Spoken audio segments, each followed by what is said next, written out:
नमस्कार दोस्तों, आप सभी का स्वागत है फैज़ डिजिटेक चैनल पर। वेब सीरीज़ में हम सीखेंगे HTML के बारे में। दोस्तों, वेब डेवलपमेंट सीखने की प्रथम सीढ़ी फर्स्ट स्टेप HTML होता है। तो जानते हैं कि HTML का फुल मीनिंग क्या होती है। HTML की full meaning hyper text markup language होती है। दोस्तों, अगर आपको HTML सीखना है तो मन में सवाल होता है कि HTML क्यों सीखे, Why learn HTML? अगर आप कोई वेबसाइट या फिर वेब पेज बनाना चाहते हो तो HTML सीखना ज़रूरी होता है। एक कोई एग्जांपल से समझते हैं। जैसे आपके पास एक बुक होती है, बुक के अंदर बहुत सारे पेजेस होते हैं। वैसे ही एक वेबसाइट होती है और वेबसाइट के अंदर बहुत सारे पेजेस होते हैं। लेकिन इंटरनेट की दुनिया में टेक्निकली हम उन पेजेस को वेब पेज कहते हैं।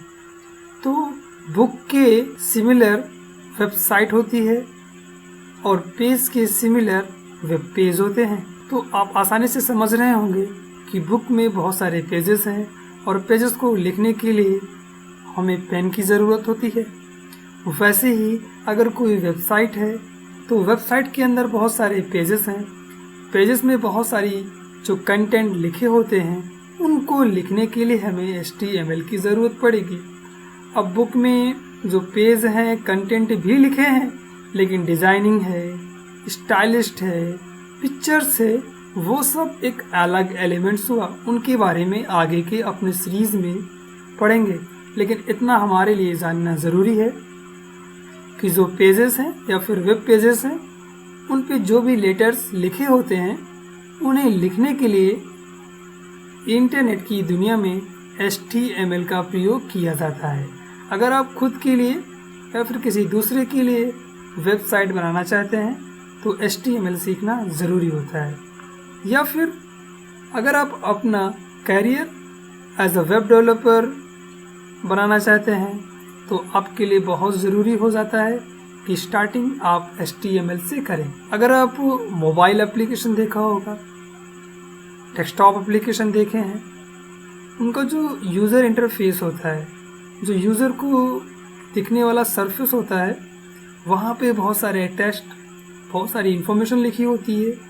उस इन्फॉर्मेशन को लिखने के लिए भी हम HTML का प्रयोग करते हैं। अब HTML में बहुत सारे वर्जन हैं। जो सबसे फेमस वर्जन है वो दो हैं, HTML4 और HTML5। अभी करंट में HTML5 चल रहा है। जो हम सीखने वाले हैं वो HTML5 सीखेंगे कि जितने भी टैग HTML4 में हैं वो सारे टैग HTML5 में हैं।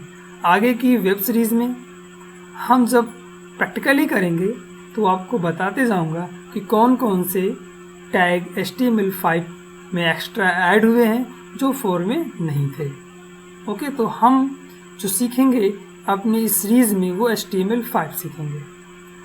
अब हमें HTML सीखने के लिए कौन कौन से ज़रूरी सॉफ्टवेयर की ज़रूरत पड़ेगी, कौन कौन सी रिक्वायरमेंट है हमें सॉफ्टवेयर की। उसके लिए हमें सबसे पहले कोड एडिटर चाहिए जहाँ पे हम HTML के कोड को लिखेंगे, यानी कि HTML एडिटर चाहिए। दूसरी चीज़ हमें वेब ब्राउज़र, एक ब्राउज़र की ज़रूरत पड़ेगी। अब कोड एडिटर में दोस्तों आप नोटपैड का प्रयोग कर सकते हैं। आप सभी लोग विंडोज़ ऑपरेटिंग सिस्टम यूज़ कर रहे होंगे तो नोटपैड बाय डिफ़ॉल्ट आपके कंप्यूटर पे इंस्टॉल होगा, आपको इंस्टॉल करने की ज़रूरत नहीं पड़ेगी।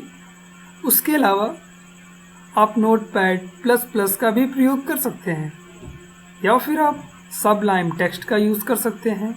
सबलाइम टेक्स्ट के वर्ज़न आ चुके हैं, उनमें से कोई वर्ज़न यूज़ कर सकते हैं या फिर आप एटम सॉफ्टवेयर का भी यूज़ कर सकते हैं।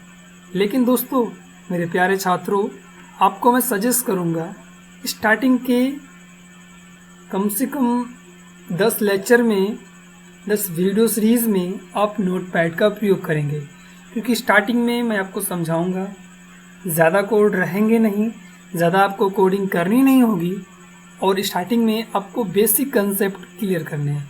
आपसे स्पेलिंग गलत ना हो, टैग्स गलत ना हो, ये सब चीज़ें आप रैंडमली टाइप करें, उसके लिए आपको नोटपैड यूज़ करना चाहिए। जैसे ही कोड ज़्यादा हो जाते हैं तो आपको टाइम ज़्यादा लगेगा, टाइम को सेविंग करना होगा, कोडिंग को फास्ट करना होगा। उस कंडीशन में आप नोटपैड प्लस प्लस या फिर उससे भी एडवांस सबलाइम टेस्ट या फिर एटम कोड एडिटर का यूज़ कर सकते हैं।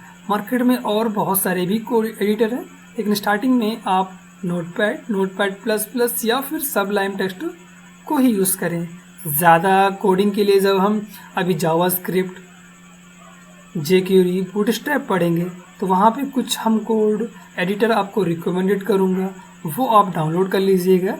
डिस्क्रिप्शन बॉक्स में ये सारे कोड एडिटर जो हमारे पास दिए हुए हैं, notepad plus plus, sublime text, Atom, इसकी मैं लिंक दे दूँगा, वहाँ से आप डाउनलोड करके इसे इंस्टॉल कर लीजिएगा।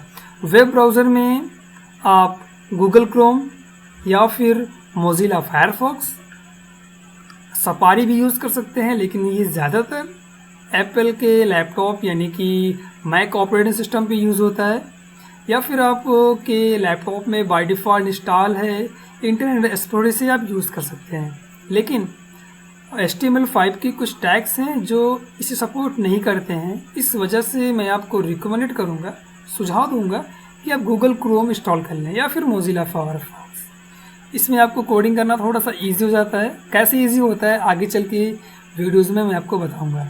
ओके, तो अभी आप वीडियो देखने के बाद डिस्क्रिप्शन बॉक्स में लिंक दी हुई है, वहाँ से आप इसे डाउनलोड कर लीजिए। नेक्स्ट वीडियो लेक्चर में हम आपको प्रैक्टिकल कराएंगे। अगर आपका कोई सवाल होता है तो आप मुझे मेल या फिर कॉल कर सकते हैं। नेक्स्ट वीडियो में हम फिर से मिलते हैं।